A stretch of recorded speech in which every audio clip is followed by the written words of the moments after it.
Uy mga kaibigan, si Jayto. Tara't sumisid tayo sa nakakatuwang mundo ng chismis. Alam nyo naman, di ba? Nag-aayos ka lang ng sarili mo.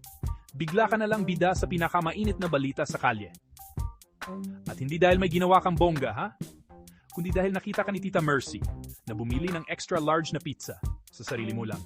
Pagtawanan natin ang ilang-ilan sa mga nakakatawang chismis na naranasan nating lahat.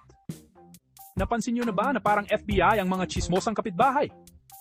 Alam nila lahat. Bago ka pa makauwi, nahulaan na nila kung saan ka galing, sino kasama mo, at anong kinain mo. Parang may personal biographer ka na mali-mali pa ang mga detalye. At naku, ang larong telephone na nilalaro nila. Pagdating ng kwento sa kabilang dulo ng kalye, telenovela episode na ang dating. Bumili ka lang ng pusa, pagsapit ng gabi, nagtayo ka na raw ng animal shelter sa bakuran mo. Grabe no? Pero eto ang totoo, kailangan nating lahat ng magandang tawa. At minsan, itong mga kwentong ito ang nagpapasaya sa araw natin. Kaya sa susunod na may marinig kang bagong chismis tungkol sa'yo, ngiti at kaway ka lang. Mas maganda pa, dagdagan mo ng konting kwela ang kwento at panoorin ang saya. Huwag kalimutang i-follow ang Certeza Humor page sa Facebook para sa mas maraming tawa.